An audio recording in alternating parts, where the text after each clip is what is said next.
Say yes to new beginnings. Yes. Say yes to new standards of excellence. Yes. Say yes to engaging reportage with a difference. Yes. Introducing Yes International Magazine.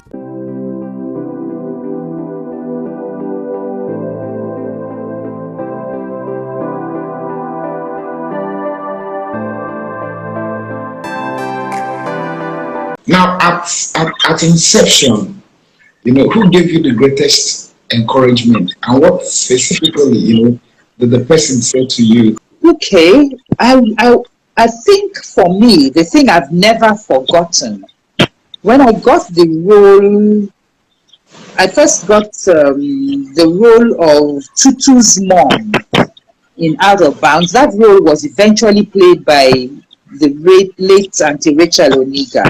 That was the role I was initially given. And we didn't start filming because the producer had to do the memorial of his late wife.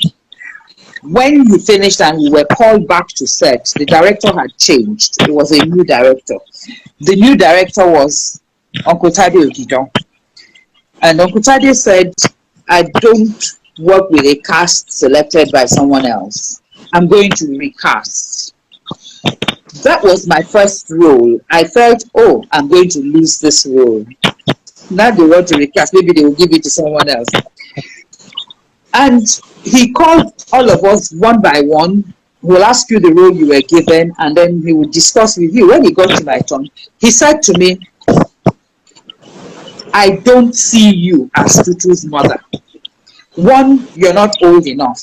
And then he said something. He said, when you ask an actor, or when you ask your audience to suspend disbelief while watching your film, you have to make sure that you help them to do that. And an actor has to look the part even before he or she opens her mouth. You don't look old enough to be Tutu's mother. So no matter how good your acting is, it's going to be almost impossible to convince me. And we do not have enough makeup here in Nigeria to make you look that part. This was in 1986, 87, I believe. So he said to me, take this script, go and read the character of Alero. I looked at it. Alero was more or less the female lead. And I said to myself, okay, this is a very nice way to ease me out. But I went home, I read the script, and when I went for the audition, I did the audition, and I got the role. The day he put out his cast list, he called everybody and he announced who was playing what role. What he said that day, I've always carried that in my head. He said, if you are not called, if your name is not mentioned in this cast, it doesn't mean you don't know how to act.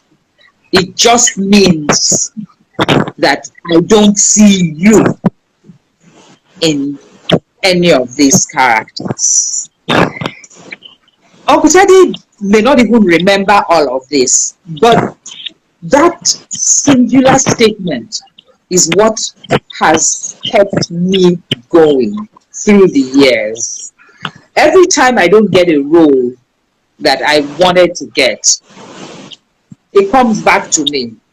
And I say to myself, it's not because I can act, it's because the producer or director or whoever is responsible for casting doesn't see me in their production. So that gives me the heart to carry on. And when I do get a role, I also remember it. I didn't get this role because I'm the best actress. I got this role because that person sees me in that position. Now, what singular role would you say turned around your career as an actress? Without question, it was the role of Alero in Out of Bounds. That was the first time I was facing the camera. That role got me 2 awards. And I have never forgotten what it felt like to walk opposite the best and hold my own. Okay, I like that. So, which has been the worst role that you have played since you got into acting? The worst role, uh, the worst role hasn't come yet, and I try to dodge it. I try to dodge what I think will be the worst role. I'm actually very careful Okay. about what I do. I choose my roles. It may be small or big, depending on what I'm asked to do, but I only choose to do roles that I feel add value to the entire story. If the role is of no significance in the framework of the story, then there really is no point doing it, even if I'm going to be paid a lot of money for it. And even if I'm going Okay. to be paid peanuts, if the role is significant, then I would want to do it. Now, there's no arguing the fact that Nollywood has been nice to you, that Nollywood has done a lot for you. What has Nollywood not done for you? Nollywood hasn't given me money yet.